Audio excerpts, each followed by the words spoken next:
একজন আইপিএস অফিসারের গাড়ির সামনে হঠাৎ এক বৃদ্ধা ভিখারিনী এসে খাবার চাইতে শুরু করলেন। সেই ভিখারিনী শেষ পর্যন্ত তার নিজেরই গর্ভধারিণী মা হিসেবে পরিচিত হলেন। তারপর কি হলো বন্ধুরা? জীবন কখনো কখনো এমন মোড়ে নিয়ে আসে যেখানে মানুষের সাহস এবং আবেগের আসল পরীক্ষা হয়। আজকের গল্পটি এমন এক ছেলের যে জীবনের কঠিনতম পরিস্থিতির সম্মুখীন হয়েও হার মানেনি। এটি অমিত শর্মার কাহিনী, এমন এক শিশু যাকে ছোটবেলায় নিজের মায়ের কাছ থেকে বিচ্ছিন্ন হতে হয়েছিল, অনাথ আশ্রমে বড় হতে হয়েছিল, এবং তারপর পরিস্থিতির সাথে লড়াই করতে করতে সে হয়ে উঠেছিল একজন কড়া ও সৎ আইপিএস অফিসার। কিন্তু গল্প এখানেই শেষ হয় না। ভাগ্যের এমন এক খেলা হলো যে যখন অমিত নিজের কর্তব্যে ছিল, তখনই রাস্তার ধারে এক বৃদ্ধা মহিলাকে দেখতে পেল। সেই মহিলা তার জীবনের সাথে গভীরভাবে জড়িয়েছিলেন, কিন্তু অমিত সে বিষয়ে অজ্ঞাত ছিল। শেষ পর্যন্ত কে ছিলেন সেই মহিলা? কেন তিনি অমিতকে বাবা বলে ডাকলেন? সেই যন্ত্রণাদায়ক বিচ্ছেদের পেছনের সত্যিটা কি ছিল? এই গল্পে আপনারা পাবেন একজন ছেলের লড়াই, এক মায়ের মমতা এবং সেই পরিস্থিতির ছবি যা যে কোনো মানুষকে ভেতর থেকে ভেঙে দিতে পারে, কিন্তু অমিতের মতো মানুষরা সেগুলি জয় করে উদাহরণ তৈরি করেন। লখনৌয়ের একটি ছোট মহল্লায় থাকা রমেশ শর্মার পরিবার অত্যন্ত হাসিখুশি ছিল। রমেশ প্রতিদিন সকালে কঠোর পরিশ্রমের জন্য বেরিয়ে যেত এবং তার স্ত্রী সবিতা দেবী বাড়িতে থেকে নিজের 4 সন্তানের দেখাশোনা করতেন। তাদের বড় ছেলের নাম ছিল অমিত শর্মা, যার বয়স তখন মাত্র 7.5 বছর ছিল। অমিত ছাড়াও সবিতার আরও 3টে ছোট সন্তান ছিল, পূজা, মনোজ এবং সবচেয়ে ছোট ছেলে গুড্ডু, যে তখন সবিতার কোলে মাত্র 6 মাসের ছিল। রমেশ একজন সাধারণ মজুর হলেও তার পরিবারে আনন্দ ও ভালোবাসার কোনো অভাব ছিল না। সে তার পরিশ্রমের উপার্জনে পরিবারের প্রয়োজন মেটাত এবং বাচ্চাদের মুখে হাসি দেখে তার সমস্ত ক্লান্তি দূর হয়ে যেত। সবিতা দেবীও একজন আদর্শ গৃহিণী ছিলেন, যিনি বাড়িকে ভালোবাসা ও মমতা দিয়ে সাজিয়ে রাখতেন। কথায় আছে, জীবনের প্রতিটি সুখের সফরের পেছনে কিছু অদেখা মোড় লুকিয়ে থাকে। রমেশের পরিবারের সাথেও তেমনটাই ঘটল। একদিন যখন রমেশ রোজকার মতো কাজে গিয়েছিল, তখনই সে এক ভয়াবহ সড়ক দুর্ঘটনার শিকার হল। দ্রুতগতিতে আসা একটি ট্রাক রমেশকে ধাক্কা মারল। তাকে সঙ্গে সঙ্গে হাসপাতালে নিয়ে যাওয়া হলো, কিন্তু ভাগ্য সহায় ছিল না। রমেশ হাসপাতালে পৌঁছনোর আগেই শেষ নিঃশ্বাস ত্যাগ করল। যখনই দুঃখের খবর সবিতা দেবীর কাছে পৌঁছল, তখন যেন তার দুনিয়াটাই উজাড় হয়ে গেল। সে ডুকরে কেঁদে উঠল। মহল্লার লোকজন তাকে সান্ত্বনা দিতে এলো, কিন্তু কেউ তার ভাঙা মন জোড়া লাগাতে পারল না। রমেশের শেষকৃত্য সম্পন্ন হল এবং কিছুদিন ধরে শোক সভাও চলল, কিন্তু সময় কারো জন্য থেমে থাকে না। ধীরে ধীরে মহল্লার লোকজন নিজের নিজের জীবনে ব্যস্ত হয়ে পড়ল, কিন্তু সবিতা দেবীর জন্য সময় যেন থমকে গিয়েছিল। তার কাঁধে এখন 4টে ছোট বাচ্চার দায়িত্ব ছিল। রমেশ চলে যাওয়ার পর কিছুদিন মহল্লার মানুষ সবিতাকে সাহায্য করছিল, কিন্তু সময় গড়ানোর সাথে সাথে সেই সাহায্যও বন্ধ হয়ে গেল। বাড়িতে খাবারের অভাব দেখা দিল। বাচ্চাদের ক্ষুধার্ত পেট দেখে সবিতা দেবীর বুক ফেটে যেত। এখন সে বুঝতে পারল যে তাকে নিজেকেই কিছু করতে হবে। স্বামী রমেশ শর্মার মৃত্যুর পর সবিতা দেবীর জীবন যেন অন্ধকারে ডুবে গেল। 4টে ছোট বাচ্চার সাথে একজন একাকী মায়ের জন্য জীবনের প্রতিটি দিন এক নতুন চ্যালেঞ্জ হয়ে উঠল। সবিতা হার মানলেন না এবং সন্তানদের জন্য অন্যের বাড়িতে কাজ করার সিদ্ধান্ত নিলেন। সে খুব সকালে উঠে অনেক বাড়িতে ঝাড়ু, পোছা এবং বাসন মাজার কাজ করতে যেত। কিন্তু সমস্যা ছিল, সবিতার সাথে তার 6 মাসের সন্তান গুড্ডু ছিল, যাকে সে বাড়িতে একা ফেলে রেখে যেতে পারত না। বাকি 3 সন্তান অমিত, পূজা ও মনোজও এতই ছোট ছিল যে তারা নিজেদের খেয়াল রাখতে পারত না। বাধ্য হয়ে সবিতা কখনো কখনো গুড্ডুকে কাজের সাথে নিয়ে যেত এবং বাকি বাচ্চাদের বাড়িতে বন্ধ করে রেখে আসত। কিন্তু এই নিয়ম বেশি দিন চলল না। কাজের সময় বাচ্চাদের চিন্তায় ডুবে থাকা সবিতা ঠিকমতো কাজ করতে পারত না। তার ক্লান্ত চোখ এবং দুর্বল শরীর দেখে মানুষ ধীরে ধীরে তাকে কাজ থেকে বের করে দিতে শুরু করল। এখন সবিতার কাছে না ছিল কাজ, না ছিল বাড়িতে খাবারের একটা দানা। তার বাচ্চারা খিদে কাঁদত আর তার কাছে রুটি চাইত, কিন্তু সে কেবল তাদের খালি থালা দেখে কেঁদে ফেলত। সে দেওয়ালের সাথে মাথা ঠেকিয়ে নিজেকেই প্রশ্ন করত, আমি কি একজন ভালো মা? দিনরাত ক্ষুধার্ত বাচ্চাদের কান্নার আওয়াজ সবিতার মনকে ভেতর থেকে ভেঙে চুরমার করে দিত। সে সারা রাত জেগে জেগে ভাবত, আমার বাচ্চারা খিদেয় মরে যাবে, আমি কি করব? একদিন যখন বাচ্চারা 2 দিন ধরে কিছু খায়নি এবং তাদের চোখে ক্লান্তি ও যন্ত্রণা স্পষ্ট দেখা যাচ্ছিল, সবিতা নিজের মনের ওপর পাথর রেখে একটি সিদ্ধান্ত নিলেন, আমি আমার বাচ্চাদের অনাথ আশ্রমে রেখে আসব, যাতে তারা খিদেয় না মরে। সেখানে অন্তত তারা খাবার তো পাবে। এই সিদ্ধান্ত নেওয়া সবিতার জন্য সহজ ছিল না, সে তার ছোট ছোট বাচ্চাদের কোলে তুলে নিল এবং চোখে জল নিয়ে তাদের এক অনাথ আশ্রমে, স্নেহ বাল আশ্রয় গৃহ নিয়ে গেল। অনাথ আশ্রমের দরজায় পৌঁছে সবিতা এক মুহূর্তের জন্য দাঁড়িয়ে পড়ল। তার হাত কাঁপছিল, বুক ধরফর করছিল। সে বাচ্চাদের নিষ্পাপ চোখের দিকে তাকালো, যারা তার উপর ভরসা নিয়ে তাকিয়েছিল, যেন জিজ্ঞাসা করছে, মা, আমাদের কোথায় নিয়ে যাচ্ছ? অবশেষে সে দরজায় কড়া নাড়ল। আশ্রমের কর্মীরা বাইরে এলেন। সবিতা ডুকরে কেঁদে উঠলেন এবং কম্পিত কণ্ঠে নিজের কাহিনী শোনালেন। আমি এই মাসুম বাচ্চাদের পালন করতে অসমর্থ। এদের আপনাদের আশ্রমে রেখে দিন। অন্তত এখানে এদের খিদে কষ্ট পেতে হবে না। আশ্রমের লোকজন তার অবস্থা দেখে আবেগপ্রবণ হয়ে পড়ল। তারা বাচ্চাদের ভেতনে ডাকল। সবিতা একে একে তার বাচ্চাদের জড়িয়ে ধরলেন, তাদের কপালে চুম্বন করলেন এবং নিচু স্বরে কানে বললেন, মা তোমাদের খুব ভালোবাসে, কিন্তু বাধ্য হয়ে হেরে গেছে। অমিত, যে এখন একটু বড় হয়ে গিয়েছিল, সে তার মায়ের চোখের জল দেখছিল। সে বুঝতে পারছিল না মা কেন তাকে ছেড়ে যাচ্ছে। সে মায়ের আঁচল ধরে বলল, মা, আমাকে ছেড়ে যেও না, আমি না খেয়ে থাকব, কিন্তু তোমাকে ছাড়া থাকব না। সবিতার আত্মা কেঁপে উঠল। তার চোখ দিয়ে জলের ধারা বইতে লাগল। কিন্তু পরিস্থিতি এতটাই কঠিন ছিল যে তাকে বাধ্য হয়ে নিজের সন্তানদের ছাড়তে হল। সে সন্তানদের থেকে দূরে পা বাড়াতে লাগল। প্রতিটি পদক্ষেপের সাথে তার হৃদয় ভেঙে যাচ্ছিল। সে বারবার পেছন ফিরে নিজের বাচ্চাদের দেখছিল, যাদের নিষ্পাপ চোখে একটি প্রশ্ন ছিল, মা, তুমি কি আবার আমাদের সাথে দেখা করতে আসবে? সবিতা চলে যাবার পর বাচ্চারা ধীরে ধীরে অনাথ আশ্রমের পরিবেশের সাথে নিজেদের মানিয়ে নিতে শুরু করল। আশ্রমের কর্মীরা বাচ্চাদের খেয়াল রাখতেন, কিন্তু মায়ের মমতার জায়গা কেউ নিতে পারে না। সময় বয়ে চলল। কিছু সময় পর অমিতের ছোট ভাইবোন পূজা, মনোজ এবং গুড্ডুকে দত্তক নেওয়ার জন্য মানুষ এলো। কিন্তু কেউ অমিতকে দত্তক নিতে চাইল না, কারণ সে এখন একটু বড় হয়ে গিয়েছিল। অমিতের চোখে আবারও সেই একই প্রশ্ন ছিল, আমি কি কারোর জন্য বিশেষ হতে পারবো না? কিন্তু অমিত হার মানেনি। সে প্রতিজ্ঞা করল যে একদিন সে নিজের মাকে খুঁজে বের করবে এবং নিজের জীবনকে এতটাই বড় করে তুলবে যে কারুর মনে না হয় যে সে অনাথ। অন্যদিকে সবিতা দেবীও পুরোপুরি ভেঙে পড়েছিলেন। সন্তানদের ছাড়ার পর সে এদিক সেদিক ঘুরে বেড়ালেন, কাজের খোঁজ করলেন, কিন্তু মনের শূন্যতা তাকে শান্তিতে থাকতে দিত না। ভাগ্যের নিষ্ঠুর খেলায় সে এতটাই ভেঙে পড়লেন যে একদিন রাস্তা দিয়ে হাঁটার সময় তার অ্যাক্সিডেন্ট হয়ে গেল। যখন তার জ্ঞান ফিরল, তখন সে হাসপাতালের বিছানায় ছিল। দুর্ঘটনার পর তার মানসিক ভারসাম্যও বিগড়ে গেল। সে নিজের বাচ্চাদের নাম তো মনে করতে পারত, কিন্তু তাদের কোথায় ছেড়ে এসেছিল সে সব ভুলে গেল। স্নেহবাল আশ্রয়গৃহে থাকতে থাকতে অমিত শর্মা তার স্কুলের পড়াশোনা শেষ করল। সে একজন মেধাবী ও পরিশ্রমী ছেলে ছিল, কিন্তু তার মনে সবসময় এক শূন্যতা থাকত, বাবা মায়ের ভালোবাসার অভাব। অমিত প্রায়ই জানলা দিয়ে বাইরের সেই সব মানুষদের দেখত যারা বাচ্চাদের দত্তক নিতে আসত। তারা বড় বড় ঝকঝকে গাড়িতে আসত, দামি পোশাক পরত এবং তাদের চেহারে আভিজাত্য থাকত। অমিত ভাবত, কাশ আমারও এমন জীবন হতো, বড় গাড়ি হতো, ভানু পোশাক হতো এবং মানুষ আমাকেও সম্মানের সাথে দেখত। অমিতের মনেও বড় হওয়ার স্বপ্ন ডানা মেলতে শুরু করল।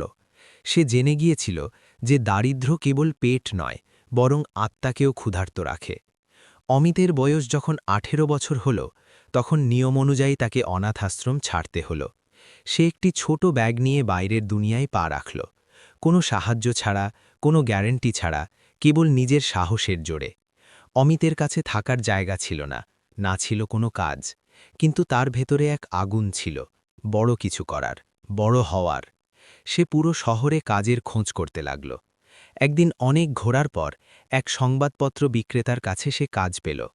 খুব ভোরে উঠে সে মানুষের বাড়িতে খবর কাগজ পৌঁছে দিতে শুরু করল। এই কাজ ছোট হলেও অমিতের জন্য এটি ছিল আশার এক নতুন আলো। অমিত ভাবল, যদি আমাকে এই দুনিয়ায় এগোতে হয়, তবে পড়াশোনাই আমার সবচেয়ে বড় হাতিয়ার। কাগজ বিলি করে যা টাকা পেত তা দিয়ে নিজের প্রয়োজন মেটাত এবং বাকি টাকা পড়াশোনার জন্য জমাত। দিনে পড়াশোনা, ভোরে কাগজ বিলি এবং রাতে ক্লান্ত হয়ে ফুটপাতে শুয়ে পড়া, এটিই অমিতের প্রতিদিনের রুটিন হয়ে দাঁড়িয়েছিল। সময় গড়ানোর সাথে সাথে কাগজ বিলি ছাড়াও অমিত আরও অনেক ছোটখাটো কাজ করল। কখনো জুতো পালিশ করত, কখনো গাড়ি পরিষ্কার করত, কখনো টিউশন পড়িয়ে কিছু টাকা আয় করত। কিন্তু অমিতের মুখে কখনো ক্লান্তি দেখা যেত না, কারণ তার স্বপ্নের উজ্জ্বলতা প্রতিটি সমস্যাকে পেছনে ফেলে দিত। অমিত একটি ছোট কলেজে ভর্তি হল এবং গ্র্যাজুয়েশন শুরু করল। কলেজের পর সে দৌড়ঝাঁপ করে কাজ করত এবং তারপর গভীর রাত পর্যন্ত পড়াশোনায় মজে থাকত। গ্র্যাজুয়েশন শেষ করার পর অমিতের মনে একটি প্রশ্ন বারবার ঘুরপাক খেত, এখন এরপর কি? একদিন যখন সে কাগজ বিলি করছিল, তার নজরে একটি খবর এলো। ইউপিএসসি পরীক্ষায় একজন গরিব কৃষকের ছেলে আইপিএস হয়েছে। অমিতের বুকে যেন বিদ্যুৎ খেলে গেল। সে ভাবল, যদি সে পারে তবে আমি কেন পারব না? সেই দিনই সে ঠিক করে নিল যে এখন থেকে তার একটাই স্বপ্ন, আইপিএস হওয়া। অমিতের কাছে বই কেনার টাকা ছিল না। সে পাবলিক লাইব্রেরিতে গিয়ে ঘণ্টার পর ঘণ্টা পড়াশোনা করত। যেখানে অন্যদের কাছে গাইডেন্স এবং কোচিং ছিল, অমিতের কাছে ছিল কেবল আত্মবিশ্বাস আর সাহস।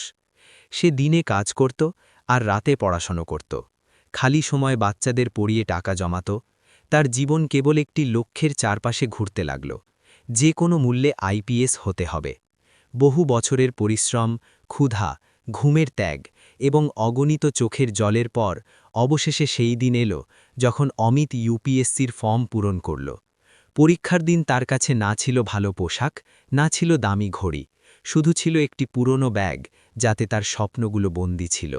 পরিশ্রম কখনো বৃথা যায় না এবং অমিতের পরিশ্রম সফল হল। সে প্রথমবারই ইউপিএসসি পরীক্ষায় সফল হল। যখন রেজাল্ট বেরোল, অমিত ডুকরে কেঁদে ফেলল। এই জয় কেবল একটি পরীক্ষার ছিল না, এই জয় ছিল সেই ক্ষুধার্ত পেটের, ফুটপাতে কাটানো রাতের এবং সেই সমস্ত চোখের জলের যা সে নীরবে ফেলেছিল। অমিত শর্মার জীবন এখন সেই মোড়ে পৌঁছে গিয়েছিল যেখানে তার স্বপ্ন আর বাস্তবের মাঝে কেবল একটি পাতলা দেওয়াল বাকি ছিল। UPSC interview. অমিত প্রিলিমস এবং মেন্স পরীক্ষায় দারুণভাবে পাশ করেছিল। এখন তার সামনে সবচেয়ে বড় চ্যালেঞ্জ ছিল ইন্টারভিউ। অমিত নিজেকে ইন্টারভিউয়ের জন্য প্রস্তুত করল, কিন্তু তার অর্থনৈতিক অবস্থা তখনও আগের মতোই ছিল। তার পড়ার জন্য দামি পোশাক ছিল না, না ছিল বিশেষ প্রস্তুতির জন্য কোচিংয়ের সাহায্য। সে সেই পুরনো ইস্ত্রি করা সাদা শার্ট এবং একটি সাধারণ প্যান্ট পরল। জুতোও সেই একই ছিল যা সে কাজের সময় পরত, শুধু একটু পালিশ করে নিয়েছিল। অমিতের জন্য এটি কেবল একটি ইন্টারভিউ ছিল না, এটি ছিল তার পরিশ্রম, সংগ্রাম আর স্বপ্নের আসল পরীক্ষা। ইন্টারভিউয়ের দিন অমিত নার্ভাস ছিল, কিন্তু তার মুখে এক আলাদা আত্মবিশ্বাস দেখা যাচ্ছিল। যেমনই তার নাম ডাকা হলো, সে ধীর পায়ে ইন্টারভিউ হলে প্রবেশ করল। সেখানে এক বড় টেবিলের চারদিকে ইন্টারভিউয়াররা বসেছিলেন, যাদের মুখে গম্ভীর ভাব দেখা যাচ্ছিল। তারা অমিতকে বসতে বললেন। একজন ইন্টারভিউয়ার অমিতের সাধারণ পোশাকের দিকে তাকিয়ে জিজ্ঞাসা করলেন, তোমার জামাকাপড় দেখে মনে হচ্ছে তুমি অনেক সংগ্রাম করেছ। তুমি কি নিজের সম্পর্কে কিছু বলতে পারো? অমিত দীর্ঘশ্বাস নিল এবং ধীর অথচ দৃঢ় স্বরে বলল, স্যার, আমি অনাথাশ্রমে বড় হয়েছি। আমার মা আমাকে সেখানে ছেড়ে গিয়েছিলেন, কারণ তিনি আমার পালন পোষণের জন্য সক্ষম ছিলেন না। কিন্তু আমি কখনো হার মানিনি। আমি কাগজ বিক্রি করেছি, জুতো পালিশ করেছি, গাড়ি পরিষ্কার করেছি এবং বাচ্চাদের টিউশন পড়িয়ে পড়াশোনা শেষ করেছি। আমার স্বপ্ন ছিল আইপিএস হওয়া, তাই আমি এখানে এসেছি। অমিতের কথা শুনে ইন্টারভিউ গ্রহণকারীদের মুখে বিস্ময় ও সম্মানের ভাব ফুটে উঠল। তাদের মধ্যে একজন বললেন, অমিত, তোমার কাহিনী অত্যন্ত অনুপ্রেরণাদায়ক। যেখানে অনেক মানুষ সমস্ত সুবিধা থাকা সত্ত্বেও হার মেনে নেয়, সেখানে তুমি সংগ্রামকে নিজের শক্তিতে পরিণত করেছ। এরপর অমিতকে সাধারণ প্রশ্ন করা হলো। রাজনীতি, সমাজ, আইন এবং প্রশাসন সংক্রান্ত প্রশ্নের জবাব অমিত আত্মবিশ্বাসের সাথে দিল। ইন্টারভিউ শেষ হতেই অমিতকে বাইরে পাঠিয়ে দেওয়া হলো। সে বাইরে এসে এক লম্বা শ্বাস নিল, যেন মনের বোঝা হালকা করল। অমিত আবার তার পুরনো রুটিনে ফিরে গেল, কাজ করা, কাগজ বিক্রি করা এবং অধীর আগ্রহে রেজাল্টের অপেক্ষা করা। যেদিন রেজাল্ট বেরো হওয়ার কথা ছিল, অমিত তার এক পরিচিত শেঠজির গাড়ি পরিষ্কার করছিল। এই শেঠজি সেই মানুষ ছিলেন যিনি কঠিন সময় অমিতকে সাহায্য করেছিলেন। তিনি বহুবার অমিতকে কোনো প্রত্যাশা ছাড়াই টাকা ও আশ্রয় দিয়েছিলেন। অমিত শেঠজিকে বলল, শেঠজি, আজ আমার রেজাল্ট বেরোবে। যদি আপনার সময় হয় তবে একটু দেখে দেবেন। শেঠজি অমিতের পরিশ্রম ও সংগ্রাম সম্পর্কে জানতেন, তাই তিনিও এই মুহূর্তের জন্য অধীর আগ্রহে অপেক্ষা করছিলেন। তিনি অমিতের কথা অনুযায়ী নিজের ফোনে বারবার রেজাল্ট চেক করতে শুরু করলেন। শেঠজি বাইরের সিঁড়িতে বসে পড়লেন, তার বুকও অমিতের মতোই ধরফর করছিল। প্রতি কয়েক মিনিট পর তিনি ফোনের স্ক্রিন দেখছিলেন আর আকাশের দিকে তাকিয়ে প্রার্থনা করছিলেন, হে ভগবান, এই বাচ্চার স্বপ্ন পূরণ করে দাও। হঠাৎ শেঠজির মুখে এক উজ্জ্বলতা ফুটে উঠল, তার চোখ খুশিতে ভরে গেল। তিনি দ্রুত উঠে দৌড়ে অমিতের কাছে গেলেন, যে তখনও গাড়ি পালিশ করছিল। শেঠজির আওয়াজ প্রতিধ্বনিত হল, অমিত, অমিত, তোর রেজাল্ট এসে গেছে। তুই আইপিএস হয়েছিস রে বাবা। অমিতের হাত থেকে কাপড় পড়ে গেল। সে শেঠজির দিকে দৌড়ে গেল এবং ডুকরে কেঁদে উঠল। এই চোখের জল দুঃখের ছিল না, বরং সেই বছরের পর বছরের পরিশ্রম, সংগ্রাম আর স্বপ্নের জয়ের জল ছিল। অমিত শেঠজির পা ছুঁয়ে প্রণাম করল, কিন্তু শেঠজি তাকে তক্ষণই টেনে তুলে বুকে জড়িয়ে ধরলেন। বাবা, এখন তো আমাদের তোকে সালাম করা উচিত। অমিতের কাহিনী এখন পুরো মহল্লায় ছড়িয়ে পড়েছিল। যে শুনল সেই তার প্রশংসা করল এবং বলল, দেখো কিভাবে এক অনাথ ছেলে আইপিএস হয়ে গেল। অমিতের জীবন এখন পুরোপুরি বদলে গিয়েছিল। তাকে ট্রেনিংয়ের জন্য পাঠানো হলো, যেখানে সে কঠোর পরিশ্রম ও নিষ্ঠার সাথে আইপিএস ট্রেনিং শেষ করল। ট্রেনিংয়ের পর তার প্রথম পোস্টিং হল শিবগঞ্জ জেলায়। এখন সেই অমিত যে কখনো রাস্তায় কাগজ বিক্রি করত, সে এক সুসজ্জিত সরকারি গাড়িতে বসত। তার আগে পিছে গার্ড থাকত এবং মানুষ তাকে সম্মানের সাথে সালাম করত। অমিত শর্মা, যে এখন একজন সম্মানিত ও সৎ আইপিএস অফিসার হয়ে উঠেছিলেন, নিজের নতুন পোস্টিংয়ে পুরো দায়িত্ব ও নিষ্ঠার সাথে কাজ করছিলেন। একদিন জেলায় এক বড় ও গম্ভীর অপরাধের খবর এলো। বিষয়টি এতটাই স্পর্শকাতর ছিল যে অমিতকে তক্ষুনি এক জরুরি মিটিং ডাকতে হলো। অমিত জেলার সমস্ত পুলিশ থানার আধিকারিকদের মিটিংয়ে ডাকলেন। সে নিজের সরকারি গাড়িতে গার্ড ও ড্রাইভারের সাথে সরাসরি জেলা পুলিশ সদর দপ্তরে পৌঁছল। সেখানে সমস্ত অফিসাররা গম্ভীর হয়ে অমিতের নির্দেশের অপেক্ষা করছিলেন। অমিত অপরাধের সাথে জড়িত সমস্ত দিক নিয়ে বিস্তারিত আলোচনা করলেন, প্রয়োজনীয় নির্দেশ দিলেন এবং সবাইকে সজাগ ও সতর্ক থাকার আদেশ দিলেন। মিটিং শেষ হবার পর সে নিজের গাড়িতে চড়ে বাড়ি ফিরছিল। পথে যেমনই গাড়িটি সরস্বতী মার্গে পৌঁছল, হঠাৎ এক বৃদ্ধা মহিলা টলমল পায়ে অমিতের গাড়ির সামনে চলে এলেন। ড্রাইভার দ্রুত ব্রেক কষল এবং গাড়ি থামতেই গার্ড চট করে বাইরে বেরিয়ে এলো সেই মহিলাকে সরিয়ে দেওয়ার জন্য। কিন্তু তখনই অমিত গার্ডকে থামিয়ে দিয়ে বলল, দাঁড়াও, আমি নিজে দেখছি। অমিত গাড়ি থেকে নামল এবং ধীরে ধীরে সেই বৃদ্ধা মহিলার কাছে গেল। মহিলা অত্যন্ত দুর্বল ছিলেন। তার পোশাক ছিল ছেঁড়াখোড়া, মুখে ধুলো ও ক্লান্তির রেখা স্পষ্ট দেখা যাচ্ছিল। যেমনি অমিত তার কাছে পৌঁছল, মহিলা কাঁপানো স্বরে বললেন, বাবা, তুই এসে গেছিস, আমার জন্য খাবার আনলি না? অমিতের পা থমকে গেল, তার চোখ ভিজে এলো। বাবা, এই শব্দটা শুনে তার মনে এক অদ্ভুত অনুভূতি হল। সে কিছু মুহূর্তের জন্য স্তব্ধ হয়ে গেল, কারণ পুরো জীবনে প্রথমবার কেউ তাকে এইভাবে বাবা বলে ডেকেছিল। অমিতের মনে এক শূন্যতা ছিল যা এই একটা শব্দে ভরে উঠতে লাগল। তার চোখ দিয়ে জল গড়িয়ে পড়তে লাগল। সে নিজেকে সামলে নিয়ে ধীরে ধীরে বলল, মাঝি, আপনি কে? আর এখানে এই অবস্থায় কেন? বৃদ্ধা মহিলা উত্তর দিলেন, বাবা, তুই তো আমার জন্য খাবার আনতে গিয়েছিলি না? এতক্ষণ কোথায় ছিলি? অমিত মহিলার এলোমেলো কথা শুনে বুঝতে পারল যে হয়তো তার মস্তিষ্কে কোনো সমস্যা আছে। মহিলার অবস্থা দেখে অমিতের মন ভরে এলো। অমিত গার্ডকে ইশারা করল এবং বৃদ্ধা মহিলার হাত ধরে অত্যন্ত বিনম্রভাবে বলল, মাঝি, চলুন আমার সাথে, আমি আপনাকে খাবার খাওয়াব। মহিলা একটু ইতস্তত করলেও অমিতের মুখের মমতা দেখে রাজি হয়ে গেলেন। অমিত তাকে গাড়িতে বসালেন এবং ড্রাইভারকে বললেন গাড়ি একটি ভালো হোটেলে নিয়ে যেতে। হোটেলে পৌঁছে অমিত মহিলার জন্য গরম গরম খাবার আনালেন। সে মহিলাকে বসিয়ে নিজে নিজের হাতে খাবার খাইয়ে দিলেন। মহিলা ক্ষুধার্ত হাতে কাঁপতে কাঁপতে খাবার খেলেন এবং মাঝে মাঝে অমিতের দিকে তাকাচ্ছিলেন, যেন তাকে চেনার চেষ্টা করছেন। খাবার খাওয়ানোর পর অমিত ভাবল যে মহিলার মানসিক ও শারীরিক অবস্থা অত্যন্ত খারাপ। সে তখনই সিদ্ধান্ত নিল যে মহিলাকে একটি ভালো সরকারি হাসপাতালে ভর্তি করাবে। অমিত মহিলাকে গাড়িতে বসিয়ে শিবগঞ্জ জেলা হাসপাতালে নিয়ে গেল। সেখানে ডাক্তাররা মহিলার পুরো চেকআপ করলেন। ডাক্তার রিপোর্ট দেখে বললেন, স্যার, ওনার মানসিক স্থিতি একটু অস্থির, হয়তো কোনো দুর্ঘটনা বা বড় কোনো আঘাতের কারণে ওনার স্মৃতিশক্তির ওপর প্রভাব পড়েছে। চিকিৎসা করলে ধীরে ধীরে উন্নতি হতে পারে। অমিত তক্ষুনি হাসপাতালে ভর্তি করানোর নির্দেশ দিলেন এবং ডাক্তারদের বললেন ওনার যত্নে যেন কোনো কমতি না হয়। যখনই ওনার স্বাস্থ্যের উন্নতি হবে আমাকে তক্ষুনি খবর দেবেন। অমিত হাসপাতালের স্টাফদের মহিলার চিকিৎসার সমস্ত খরচ বহন করার দায়িত্ব দিলেন। অমিত হাসপাতাল থেকে ফিরে এলো, কিন্তু তার মন অস্থির ছিল। কে এই মহিলা?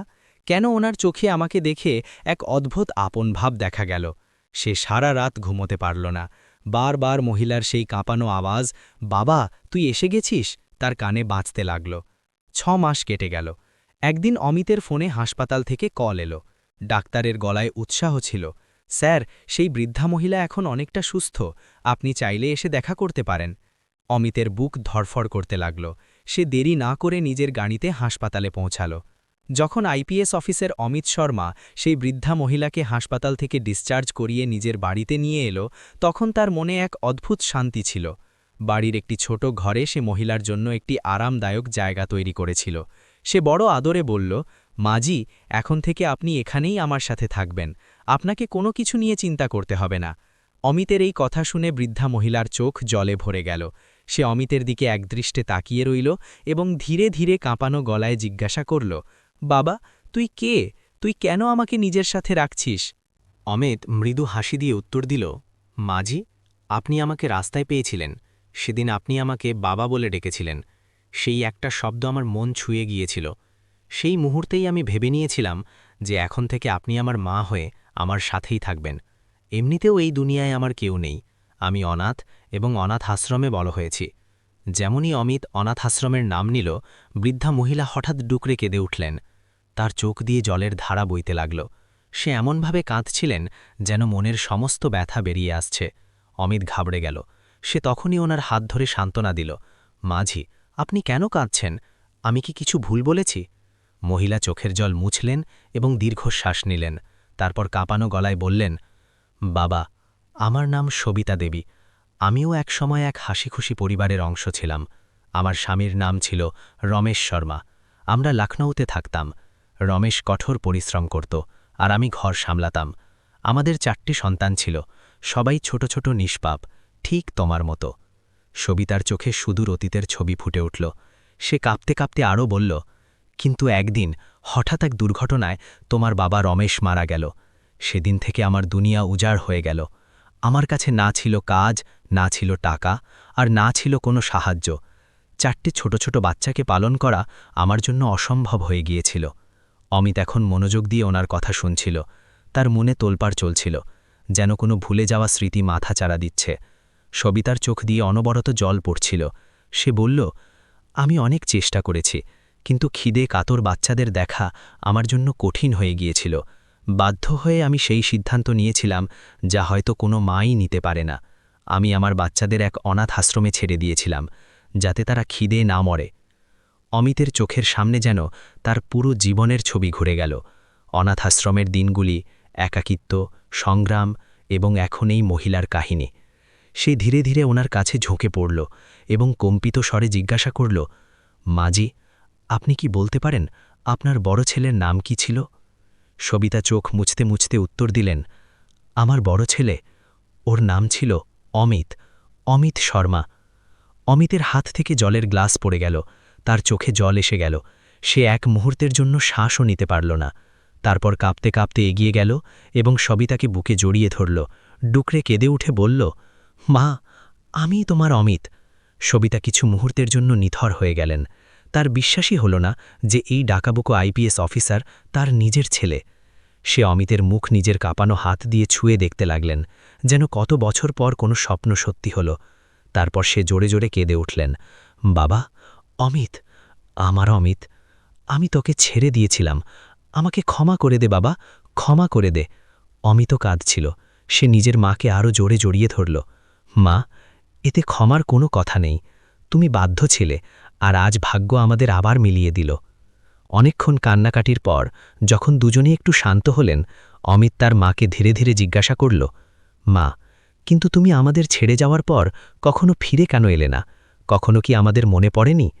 সবিতা দীর্ঘশ্বাস নিয়ে বললেন, বাবা, যখন আমি তোমাদের অনাথাশ্রমে ছেড়ে বাড়ি ফিরছিলাম, তখনই এক ভয়াবহ সড়ক দুর্ঘটনা হল। আমার মাথায় গভীর চোট লাগল, আর যখন জ্ঞান ফিরল তখন আমি হাসপাতালে ছিলাম। কিন্তু আমার স্মৃতিশক্তি চলে গিয়েছিল। আমি কিছুই মনে করতে পারছিলাম না, না তোর মুখ, না তোর নাম, না সেই দিনটা যেদিন আমি তোমাদের হারিয়েছিলাম। অমিত এখন সব বুঝতে পেরেছিল। তার মা তাকে ইচ্ছে করে ছেড়ে যাননি, তিনি পরিস্থিতি ও দুর্ঘটনার শিকার হয়েছিলেন। অমিত মাকে জড়িয়ে ধরে বলল, এখন সব ঠিক আছে মা, আমি তোমাকে কোথাও যেতে দেব না, আমরা একসাথেই থাকব। সবিতার চোখে এখন জল নয়, বরং এক প্রশান্তি ছিল। সে আরও একবার মা হয়ে উঠেছিলেন। কিছুদিন পর সবিতা অমিতকে বললেন, বাবা, তোর ভাইবোনদেরও খবর পাবি, তুই কি তাদের খুঁজে পাবি? অমিত মায়ের হাত ধরে বলল, মা, যদি ভাগ্য আমাকে তোমার সাথে মিলিয়ে দেয় তবে আমি আমার ভাইবোনদেরও নিশ্চয়ই খুঁজে বের করব। অমিত তার আইপিএস পদের ক্ষমতা ব্যবহার করে পুরনো অনাথ আশ্রমের রেকর্ড ঘাঁটলেন এবং ভাইবোনদের খোঁজ শুরু করলেন। অবশেষে সে সেই সব পরিবারের ঠিকানা পেয়ে গেল যারা তার ছোট ভাইবোনদের দত্তক নিয়েছিল। অমিত সময় নষ্ট না করে সেই সব ঠিকানায় পৌঁছল সে দেখল যে তার 3 ভাইবোন এখন আলাদা আলাদা পরিবারে মানুষ হচ্ছে, কিন্তু তাদের জীবন অত্যন্ত সুখের ছিল। পূজা এক ভালো স্কুলে পড়ছিল, যেখানে সে প্রচুর ভালোবাসা ও সমর্থন পাচ্ছিল।